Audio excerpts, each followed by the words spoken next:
Australian Phil Hughes came back to haunt his former county Middlesex as he scored 100 on his Worcestershire debut to send them to a 56-run victory over the Panthers at New Road in the Clydesdale Bank 40 competition. Daryl Mitchell won the toss and batted on another sweltering day, but it was Middlesex who started well, with Moeen Ali finding Paul Stirling perfectly with a flick off his legs off Stephen Crook. That brought Hughes to the crease for the first time in Worcestershire colours against the side he briefly represented in 2009. He struck 100 for Middlesex on his debut, but his career since then has stalled somewhat, which is what has brought him to Worcestershire. He's remodelled his style but still likes his offside shots. He and Vikram Solanki had given their side a steady start, taking the total to 68 in the first 16 overs, but then Solanki top-edged a sweep off Stirling and was caught by Ollie Rayner to go for 30. Hughes, keen to impress his new employers, made his way to a workman-like 50. Only those two earlier fours had been hit in an innings which had thus far lasted 78 deliveries. But this was just a start, and he soon exploded into life with shots to all parts of the ground. He was particularly effective off Stephen Finn.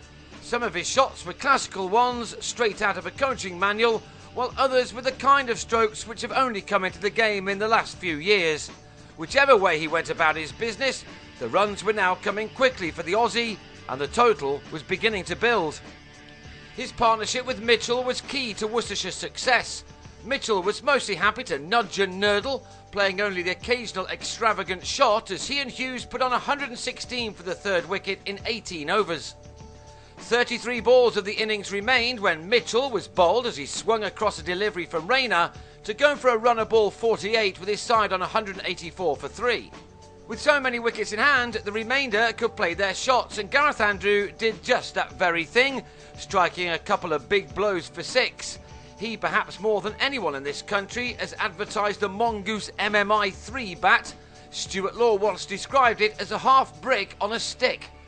With a more conventional blade, Hughes reached his excellent 100 before the innings was over.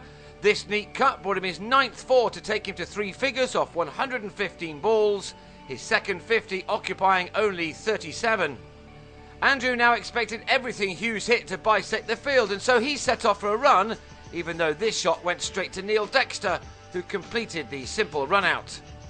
Andrew was out for 26, and he was swiftly followed by Hughes for 111 as he threw everything at a ball from Crook but found David Malan in the deep, but he'd helped his side post 235 for 5 from their 40 overs.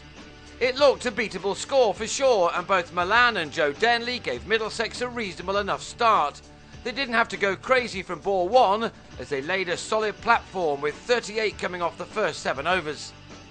There was still no need to panic even when Malan cut Jack Chantry directly to David Lucas at short third man to go for 18. In fact, if anything, the Panthers then picked up the rate. Stirling hit a 6 as Anish Kapil's over went for 11. And he also looked to make the most of the bowling of Andrew as the Irishman and Denly carried the total to 71 in the 14th over. But the next 7 overs were to cost Middlesex dearly once Denly on 25 dragged a ball from Moeen Ali back onto his stumps. Owen Morgan survived only 7 balls in which he made 2, then he struck Ali out to Andrew in the deep. Ali made it 3 wickets in 3 overs by then picking up the big one of the well-set Stirling. He'd made a runner ball 28 when he failed to get his paddle shot over short fine leg and was caught by Lucas. When Dexter was also caught, this time off Shaikh Chowdhury for 2, Middlesex had lost 4 wickets for 23 runs in 7 overs to leave them on 94 for 5 in the 21st and with much work to do. They did, however, still have plenty of batting to come, and Chris Rogers, fresh from his brilliant 100 in Liverpool, and Gareth Berg started to rebuild the innings in a positive manner. They began to claw their side back into this game, and with 10 overs of the match remaining, they'd taken the total to 152, with 84 now needed. But that 31st over could not have gone any worse as Middlesex lost 3 wickets within it and effectively the match too. Berg found Solanki at deep mid-wicket. Rogers, on a top score of 44, cut Chantry to Hughes 3 balls later. And then Rayner was out to the final ball of Chantry's over, LBW the decision, to leave Middlesex virtually out of the game.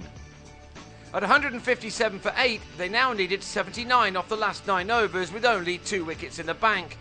Crook hadn't given up just yet though, and he swept Ali for a maximum. But the Panthers simply had too much to do. John Simpson drilled a ball from Mitchell to Andrew at mid-wicket. And Finn was bowled by Lucas as Middlesex were all out for 179 to lose by 56 runs. They'd lost their last 5 wickets in the space of just 27 balls to slip to their second defeat of this season's competition.